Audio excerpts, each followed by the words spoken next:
casa do Senhor agora é festa. Lembra-se desse cântico? O seu esqueleto você pode balançar, não é? Eu achava interessante aquele cântico, mas eu não sei esse negócio de balançar esqueleto, não é? Mas eu sei que na casa do Senhor é lugar de alegria, lugar de festa, não é? Nós temos tantas maravilhas que Deus tem feito em nossas vidas, no meio do seu povo, então nós temos motivo para nos alegrarmos na presença do Senhor. Eu quero convidar você a abrir a sua Bíblia em Lucas capítulo 5, verso 33 a 39, e juntos nós faremos a leitura dessa passagem bíblica. Convido você a se colocar também em pé.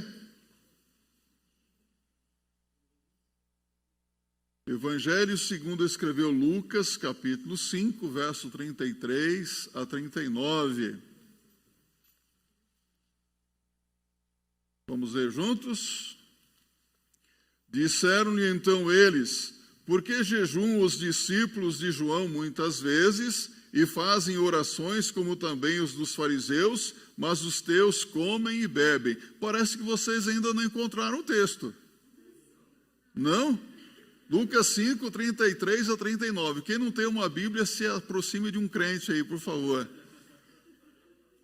Pode abrir o seu celular, seu tablet, sua Bíblia, né? Vamos ler juntos? Todos.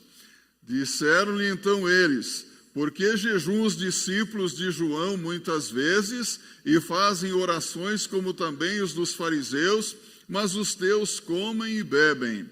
E ele lhes disse: podeis vós fazer jejuar os filhos das bodas, enquanto o esposo está com eles?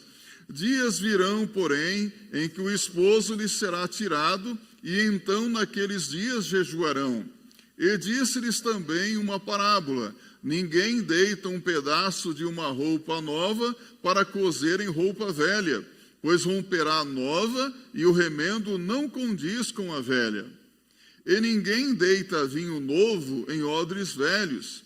De outra sorte, o vinho novo romperá os odres, e entornar-se-á o vinho, e os odres se estragarão. Mas o vinho novo deve deitar-se em odres novos, e ambos juntamente são conservados. E ninguém, tendo bebido o velho, quer logo o novo, porque diz: melhor é o velho. Que Deus nos abençoe. Qual que é o melhor, o vinho velho ou o vinho novo? Vocês que são conhecedores do assunto aí. Qual que é o melhor, o velho ou o novo? Ninguém sabe se é melhor o velho ou o novo. Às vezes eu me deparo com algumas pessoas que dizem: olha, o vinho velho é o bom. Mas Jesus nos mostra que o vinho novo é o melhor. Podem se assentar, que Deus fale conosco. A verdade é, meus irmãos e irmãs, meus amigos, que Jesus nos fala da necessidade de renovação. Jesus não está falando de inovação, mas de renovação. Há pessoas que confundem renovação com inovação. Nós precisamos nos renovar. E quando se fala de renovar, as pessoas pensam que é mudar as coisas, né? Fazer as coisas de forma diferente. Mas quando Jesus fala de renovação, ele está falando de consagração. É um convite de Jesus para fazer as coisas do jeito de Deus. Não fazer as coisas com mandacarismos, com maracutaias, com conchavos, com esquemas que tanto atrapalham a obra de Deus. Não é verdade que muitas vezes nós nos deparamos com esquemas translocados, né?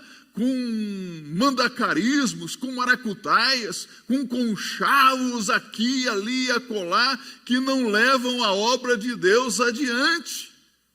Então Jesus está nos convidando a fazer a coisa de forma diferente. É um convite de Jesus para o novo. Também indica que os dias de viver em debilidade, em fragilidade, devem ser superados. Eu não sei se alguém aqui se lembra, mas nos tempos passados, não tão distantes assim, o pai às vezes falava para a mãe: olha, esse menino está com amarelão. Lembram-se disso? Está com anemia. está anêmico, precisa ir ao médico tomar um sulfato ferroso, né? Ou tomar um sanguezinho para ver se melhora. Então Jesus está nos dizendo aqui, o tempo da anemia deve ser superado. Devemos vencer toda e qualquer fraqueza, fragilidade na vida espiritual. É preciso superar tudo isso, porque a vinda de Jesus à nossa vida faz com que o antigo seja substituído pelo novo. A vida nova deve ser uma evidência naquele que tem Cristo Jesus. No dizer do apóstolo Paulo, em 2 Coríntios 5,17, e assim que, se alguém está em Cristo, nova criatura é, as coisas velhas já passaram, eis que tudo se fez novo. 2 Coríntios 5, verso 17. Então, Jesus Cristo, Ele tem poder para mudar, para transformar a vida. Lembro-me que há mais ou menos uns 36, 40 anos atrás, eu fui fazer um trabalho de evangelismo em Pero Juan Cabaleiro, na terceira igreja bautista Estrela de Belém. E interessante, uma igrejinha pequenininha lá no meio daquela periferia de Pero Juan Cabaleiro, um templo que não estava concluído ainda, não tinha janelas, tijolinhos, sabe o que é esses tijolinhos? Chão batido, uns bancos de madeira, e aquele povo cantava com muita alegria. Eles cantavam, Cristo cambiou minha vida. E como que eles gostavam de cantar, Cristo cambiou minha vida, e eu fiquei envolvido com aquilo, e eu olhava para a vida daquelas pessoas, e eu percebia realmente que houve uma mudança, uma transformação naquelas vidas. Lembro-me que fiquei hospedado na casa do primeiro vice-presidente, o moderador daquela congregação, aquela igreja, e à noite o jantar foi coquito. Sabe o que é coquito? Umas bolachazinhas com chá. E todos comeram coquito com chá. Eu fui dormir com fome, eu até tremi assim, sabe? Mas eu vi a alegria neles. No outro dia, pela café da manhã, coquito com chá de novo. Aí eu fiquei a pensar, o que será que vai ter no almoço? No almoço, todos aqueles irmãos daquela igreja se reuniram, meus irmãos, e eu fiquei emocionado. Cada um trouxe uma panelinha de uma coisa, um trouxe uma chipa, outro trouxe sopa paraguaia, não é sopa de é um bolo, não é? Outro trouxe lá um charquezinho, uma coisinha, e que festa, que alegria. Olha, o almoço começou mais ou menos meio-dia e foi até as 3 horas da tarde. Eu fiquei enfastiado de tanto comer. Como eu comi naquele dia. E à noite eu voltei para a casa do irmão, comi coquito, tomei chá de novo. Sabe o que eu senti lá? Alegria. Como foi gostoso. Porque o reino de Deus não é comida, nem bebida, mas justiça, paz e alegria no Espírito Santo. A vida que Jesus Cristo veio trazer é uma vida mudada, transformada, independentemente das circunstâncias que muitas vezes nós enfrentamos. Por isso, Jesus sabia da necessidade das pessoas de terem as suas vidas transformadas. Tanto que a vida que Jesus oferece aqui, pelo que vemos no verso 33, é uma vida transformada. Veja o que diz. Disseram-lhe então eles, por que jejuam os discípulos de João muitas vezes e fazem orações, como também os dos fariseus, mas os teus comem e bebem? Jesus estava realizando um convite aberto aos pecadores para que viessem a ele.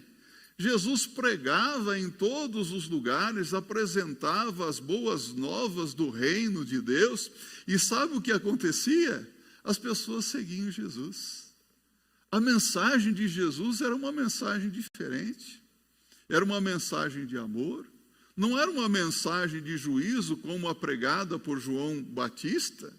Era uma mensagem diferente da proclamada pelos escribas e fariseus, porque Jesus ensinava com muita autoridade e poder, e as pessoas, quando ouviam Jesus Cristo pregando, elas queriam ouvir mais. Elas seguiam Jesus por onde quer que ele fosse para ouvir os seus ensinamentos. Eu fico aqui imaginando como deveria ser maravilhoso ouvir um sermão de Jesus, não é? Nós lemos aqui o Sermão da Montanha, que coisa linda a palavra de Deus, mas Jesus ensinava de forma diferente. E ele não somente ensinava, ele era diferente dos escribas, dos fariseus, porque aqueles homens religiosos, eles colocavam um fardo muito pesado, um jugo sobre o povo de regras, de leis, de regulamentos que eles mesmos não colocavam em prática. Jesus os chamou de hipócritas, sepulcros caiados. Sabe, há muitas pessoas exatamente como os fariseus em nossos dias. São sepulcros caiados. Por fora, bona viola, por dentro, pão bolorento. Não tem vida. E quando as pessoas olhavam para Jesus, eles viam algo diferente. Eles viam a vida de Deus. Eles viam que Jesus Cristo tinha algo para lhes oferecer, que Jesus Cristo não estava trazendo mais regras, mais regulamentos. Você sabia que naquela época, no que diz respeito à observância do sábado, se alguém fosse picado por uma pulga num dia do sábado, ele não poderia fazer absolutamente nada, deveria deixar aquela pulguinha picá-lo pelo corpo todo, porque senão seria culpado de caça à pulga no dia de sábado. Veja a que ponto chega o legalismo.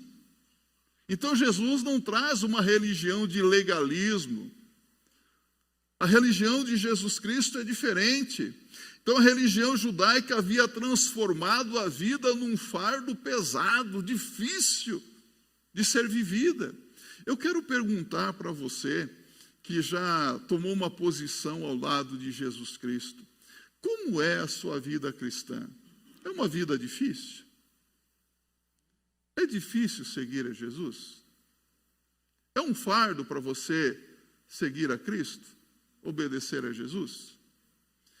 Se você acha que é um fardo, que é muito difícil, eu quero comunicar para você que talvez você seja apenas um homem religioso, uma mulher religiosa, que ainda não recebeu a vida de Jesus Cristo na sua vida. Porque quando a vida de Jesus Cristo entra, faz parte da nossa vida cristã, tudo realmente se torna diferente. Ele nos dá a graça de vivermos com alegria. Nós temos prazer em obedecer os seus ensinamentos, de ouvir a sua voz. Então, a vida que Jesus Cristo é uma vida transformada. Há pessoas que tiveram suas vidas transformadas aqui conosco. Espero que todos que estejam aqui já tenham as suas vidas transformadas, sim ou não? Jesus já transformou a sua vida? Você pode até cantar nesta noite, Cristo cambiou minha vida. E dar o seu testemunho diariamente da mudança que Jesus Cristo tem feito na sua vida.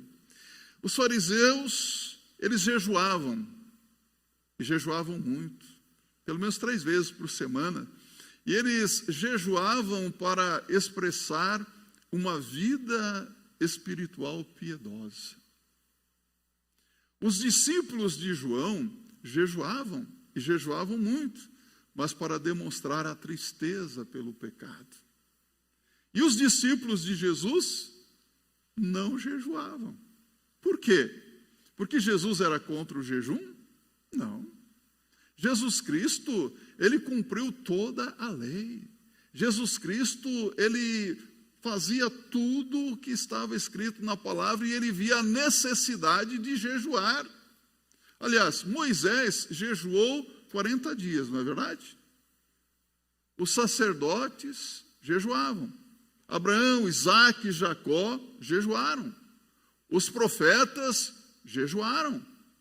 Os apóstolos jejuaram. E Jesus jejuou? 40 dias Jesus esteve em jejum. 40 dias. Não foram 3 dias, por 40 dias Jesus jejuou. Em certa ocasião, quando os discípulos não puderam expulsar os demônios da vida de um moço que era possesso e o inimigo lançava aquele menino às vezes sobre a água, outras vezes sobre o fogo, ele convulsionava, queria matá-lo, e o pai veio pedir aos discípulos para que libertassem o menino, e os discípulos não conseguiram. E Jesus, quando desceu da montanha, Jesus Cristo ouve aquele homem, e o homem diz: se tu podes fazer alguma coisa, Jesus diz: se tu podes, tudo é possível ao que crê. E Jesus ordenou, e aquele demônio saiu daquele menino, e ele ficou são, curado. E os discípulos mais tarde perguntaram para Jesus: por que nós não podemos expulsá-lo? Jesus disse: esta casta de demônio não sai senão com jejum e oração. O jejum é importante na nossa vida devocional. A oração é importante. O jejum voluntário foi ensinado por nosso Senhor Jesus Cristo em Mateus 9, verso 15. Você, como um crente em Cristo Jesus, talvez já tenha tido a experiência do jejum voluntário, não é? Eu não preciso convocar a igreja. Olha, a igreja está convocada, todos são obrigados a jejuar por isso. Mas um jejum voluntário deve ser seguido por todos nós quando nós sentimos necessidade. Por exemplo, na nossa nação, passa por momentos difíceis, não é? E nós devemos então orar a Deus. Se você sentir o desejo, gaste um tempo na presença de Deus, abstinência de alimentos. Se você não tem problemas de saúde, eu vou jejuar pedindo para que Deus intervenha nessa situação.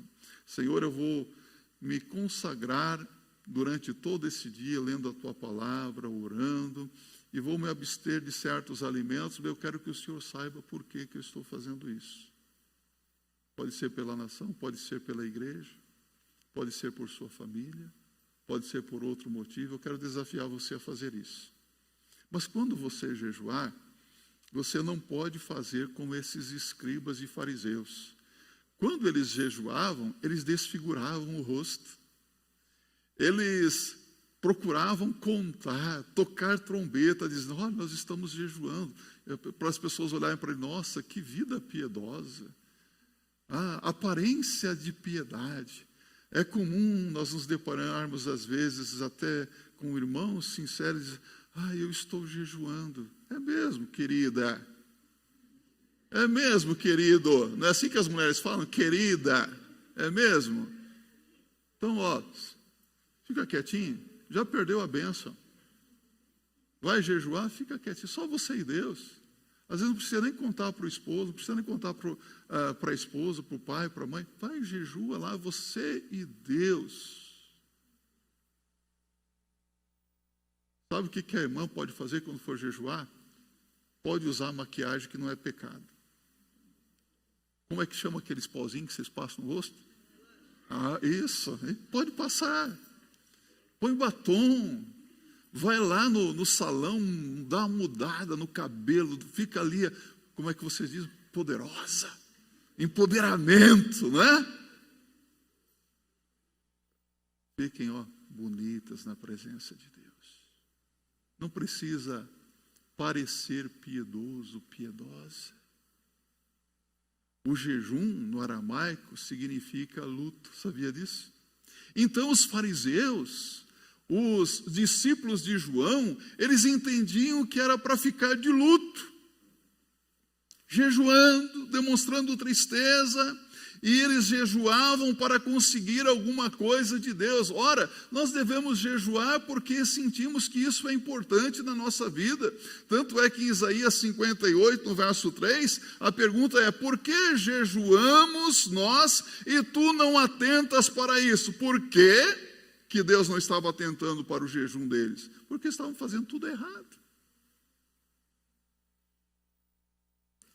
Os fariseus e os discípulos de João, eles se uniram, olha só, fariseus e discípulos de João, se uniram para perguntar para Jesus, em um tom de censura, por que motivo jejuam os discípulos de João e os dos fariseus, mas os teus discípulos não jejuam? Por que os teus discípulos não jejuam? Era a pergunta. Sabe por que os discípulos de Jesus não jejuavam? Porque não era tempo de jejum. Porque jejum significava tristeza. E a presença de Jesus Cristo com eles era motivo de alegria. Eles estavam alegres, contentes. Eu tenho para mim que aquelas reuniões que Jesus fazia na casa de Lázaro, Maria e Betânia eram encontros de alegria.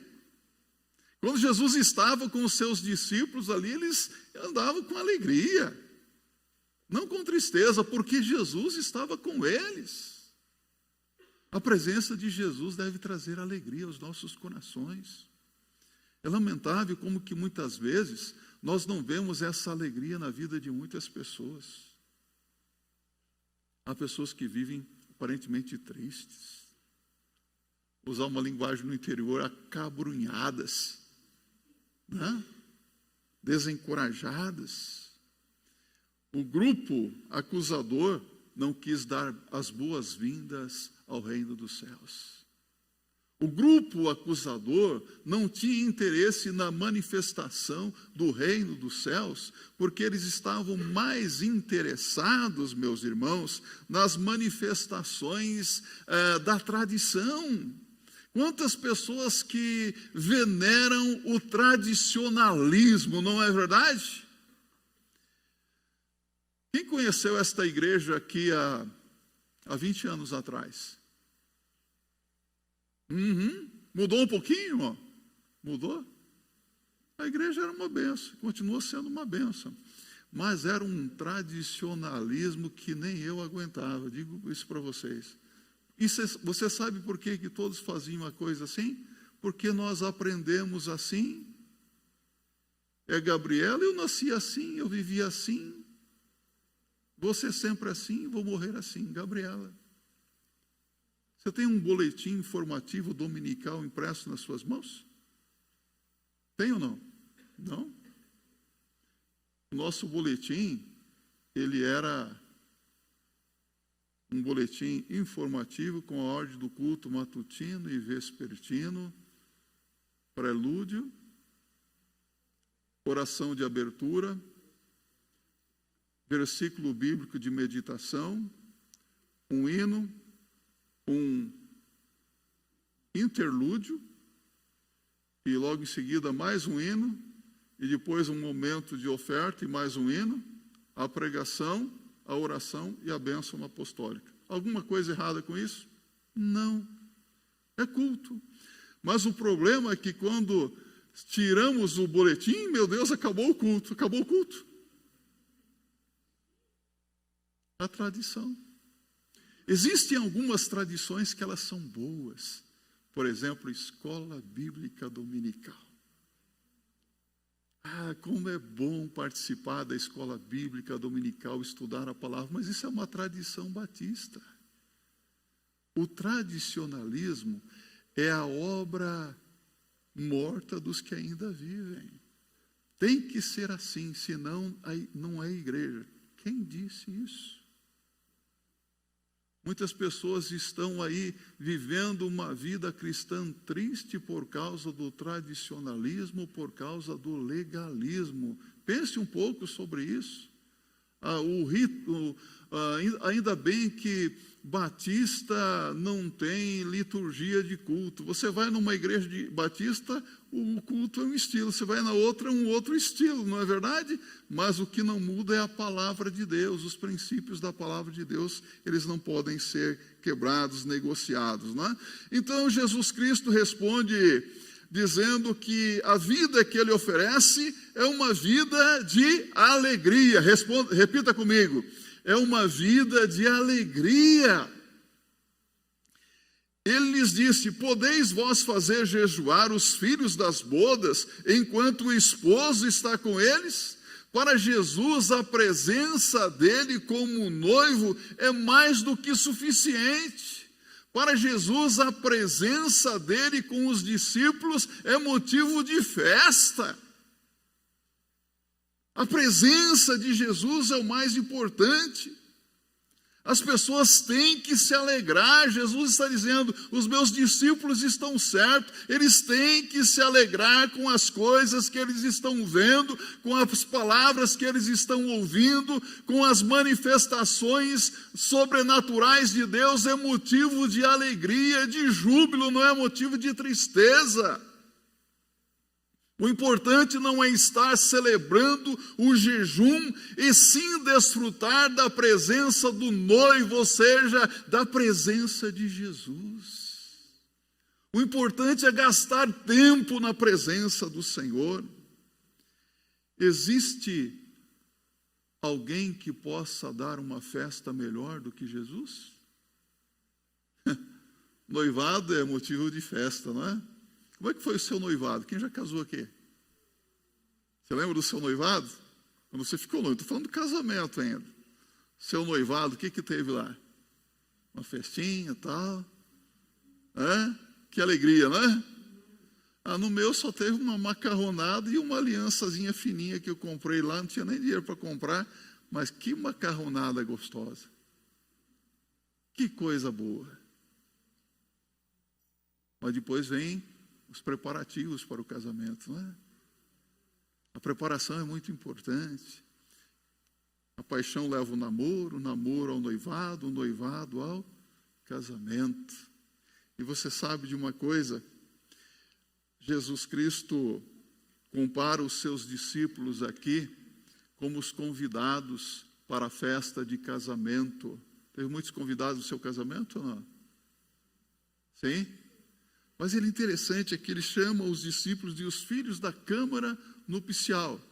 Eles são os convidados para a festa, mas muito mais do que convidados, eles são o quê?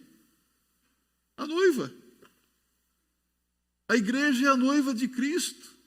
Os crentes em Cristo são a noiva de Jesus. Então Jesus, ele veio para trazer vida abundante aos seus filhos.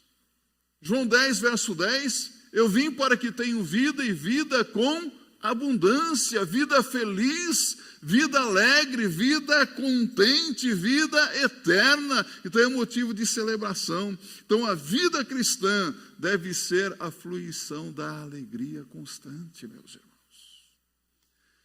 Quando as pessoas olham para você, elas conseguem perceber a alegria que você sente por ser um discípulo de Jesus ou não?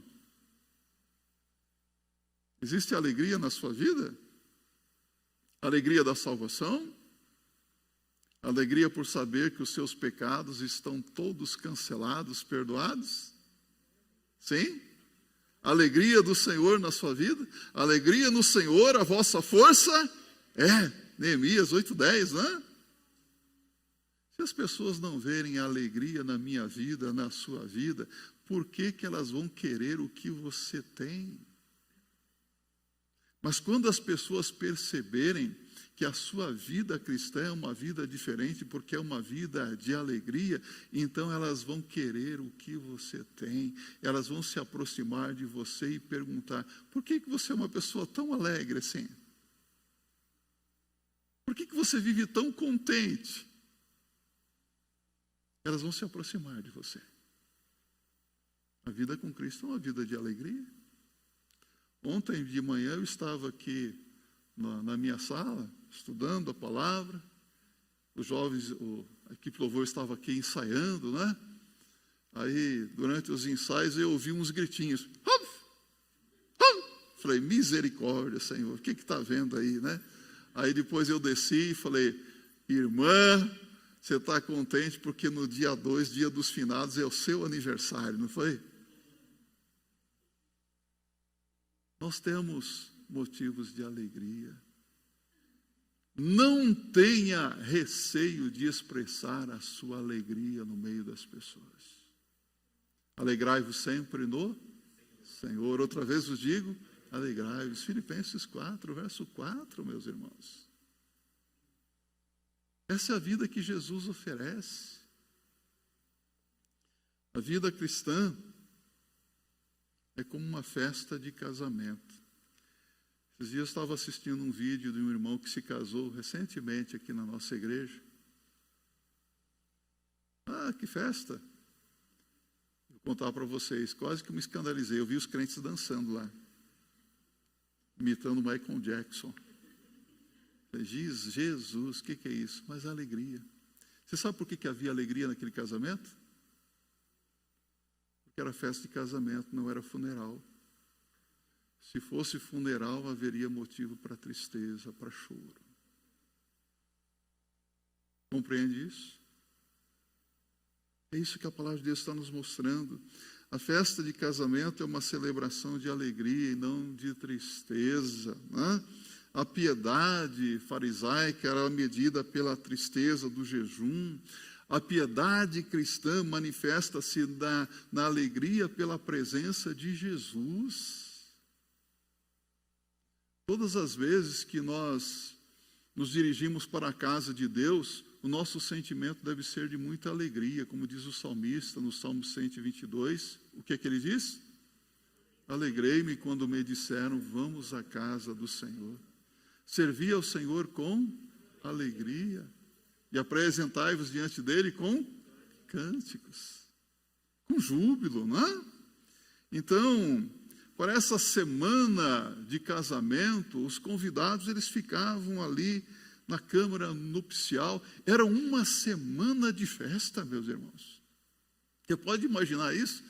Por isso que acabou o vinho em Caná da Galileia, né? Era muita festa, todo dia o povo comendo, bebendo ali, festejando. Era uma alegria constante. Jesus nos oferece uma vida de alegria, e Jesus nos oferece uma vida também de busca. No verso 35, Jesus diz, dias virão, porém, em que o esposo lhe será tirado, então naqueles dias jejuarão.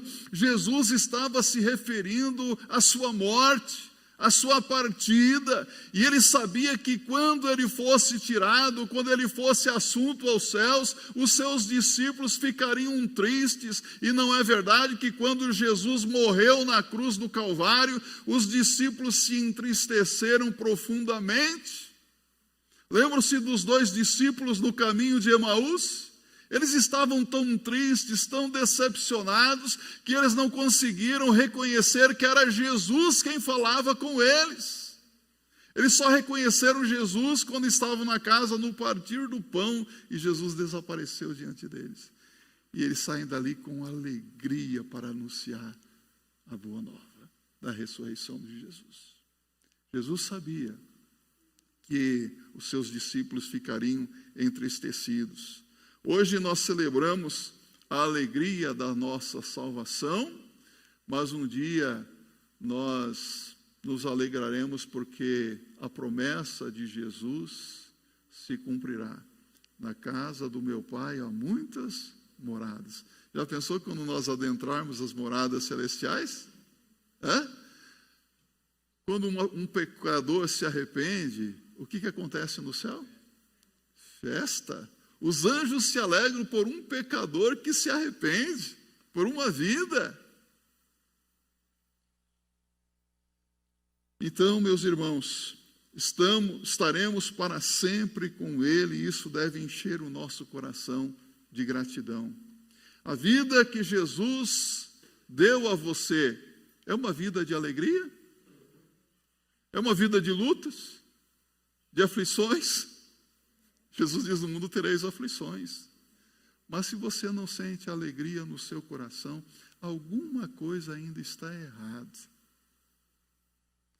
Eu entendo que há pessoas que em dado momento da sua vida passam por uma tristeza profunda devido à perda de um ente querido, às vezes enfrentando uma dificuldade financeira, fica sem dinheiro, vem aquela tristeza, né? Meu Deus, como é que vai ser? Você perde o emprego. Toda a perda na nossa vida traz tristeza, né? Traz frustração. E às vezes nós ficamos de luto, não é? Mas tudo tem que passar.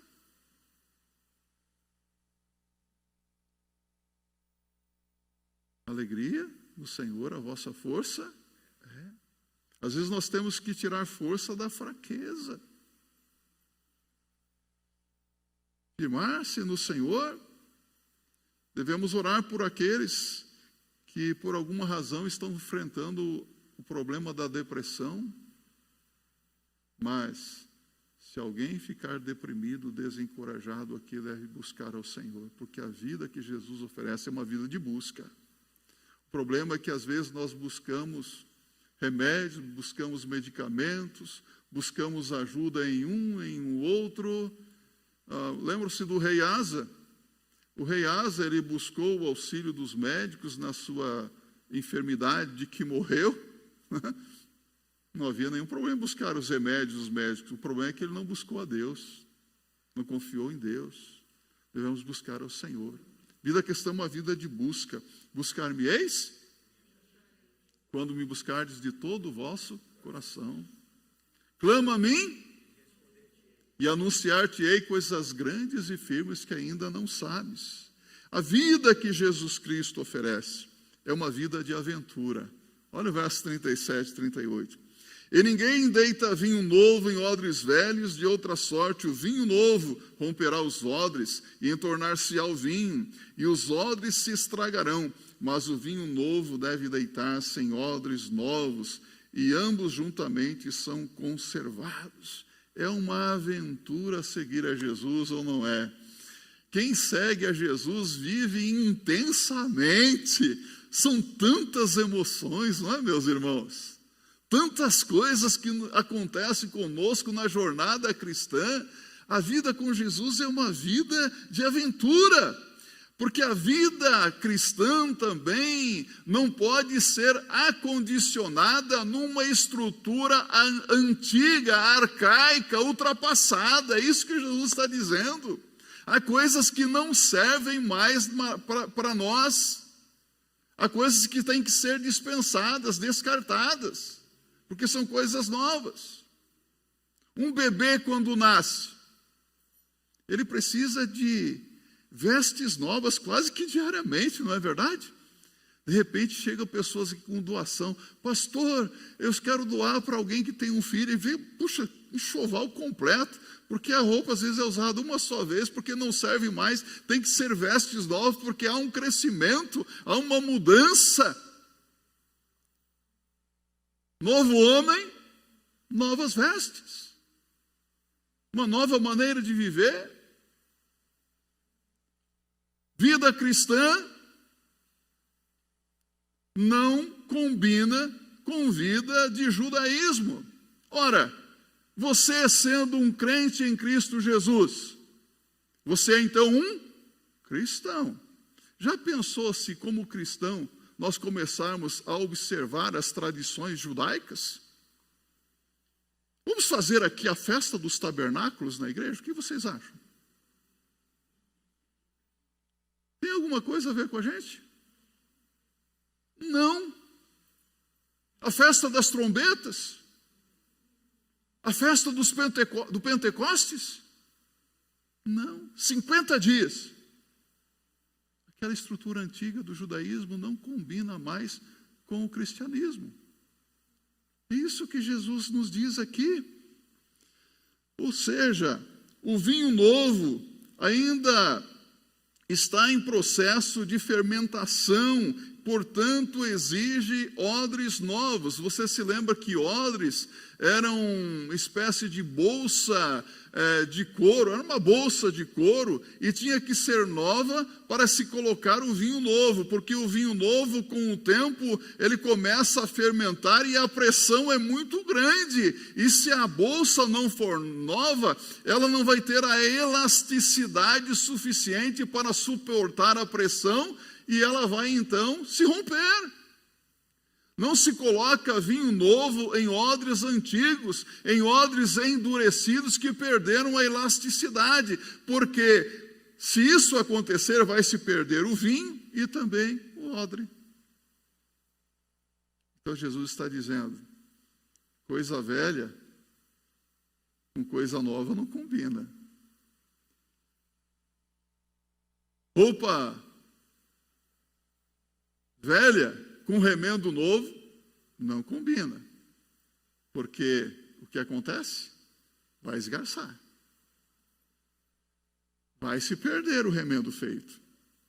O vinho do cristianismo não pode ser acondicionado nos odres velhos do judaísmo.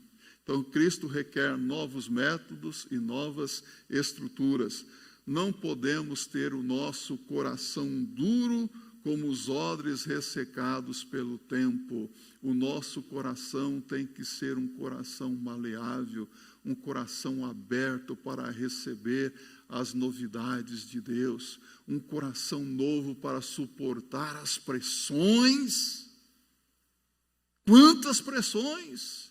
Porque se o coração não for novo, não aguenta. Coração novo. Dá-me um coração igual ao teu, Senhor. Não é isso que nós cantamos? Um coração transformado.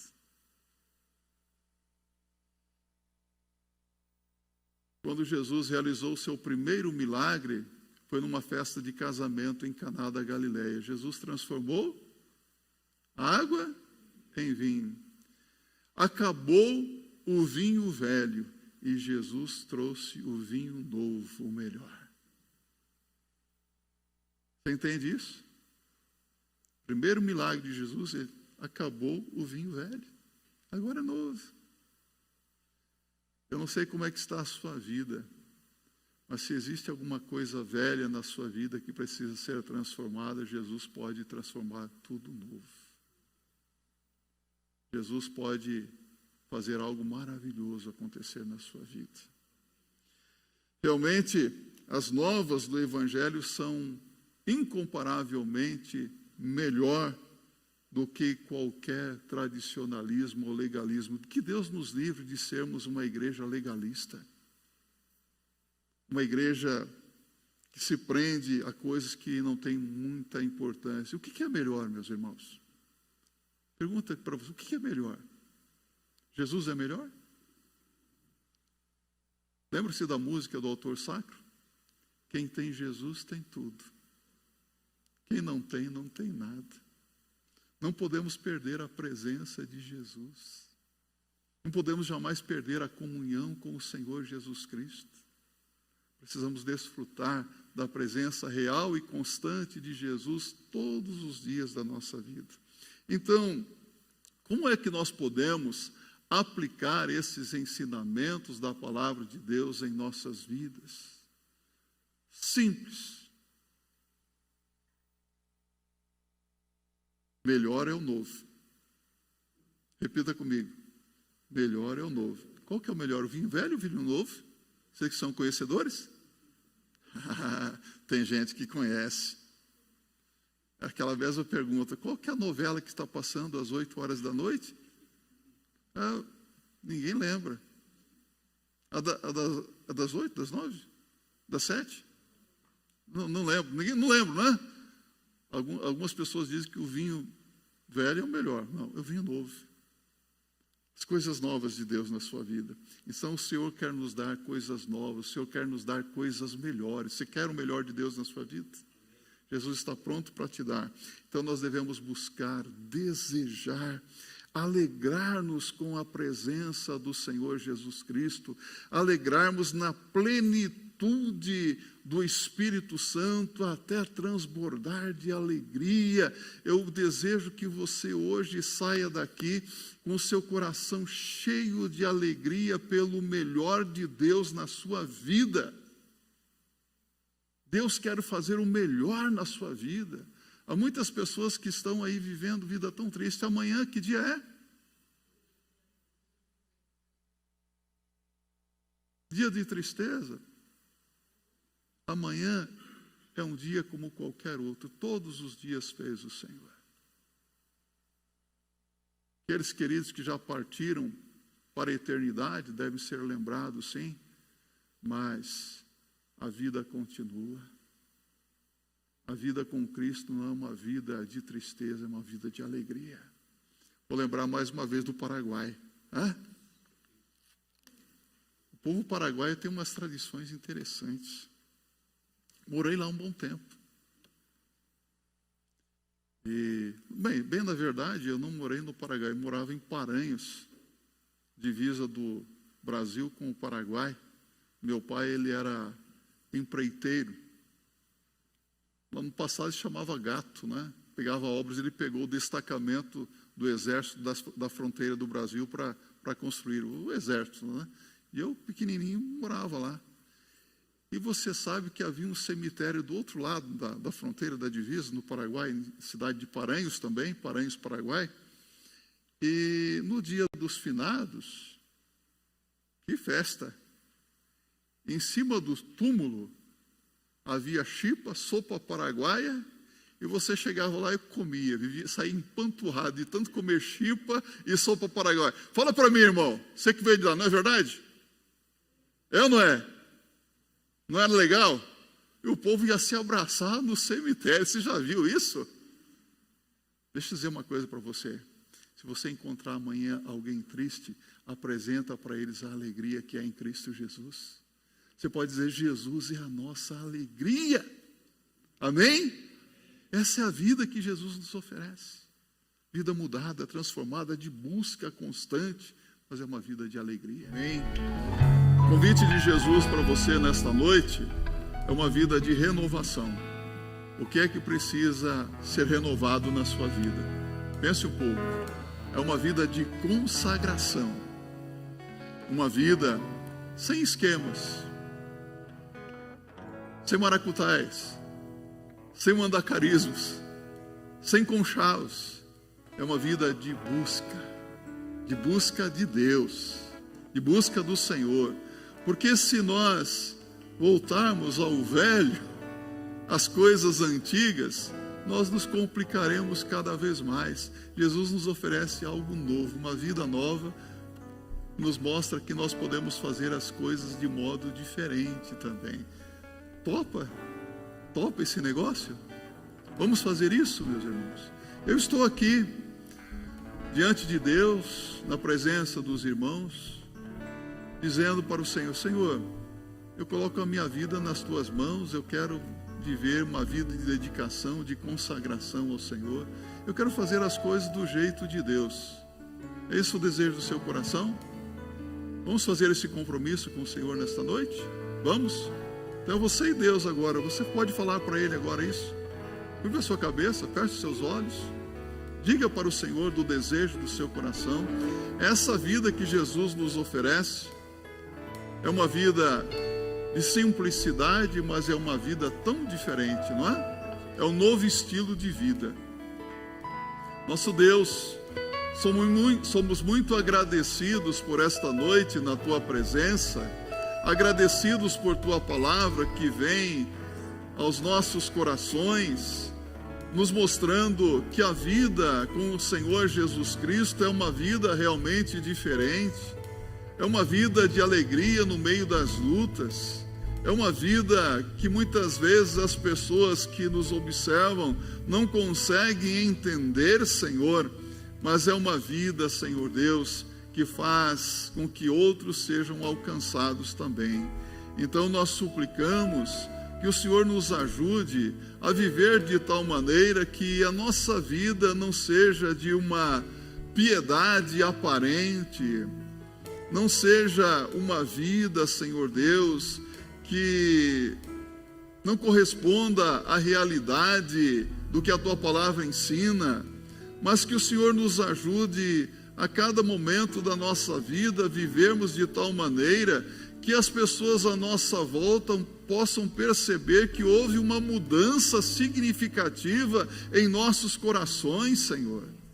Porque, como aprendemos na Tua palavra, Senhor, se temos uma vida nova, como crentes em Cristo Jesus, o nosso comportamento deve refletir atitudes que correspondam com a Tua presença em nós.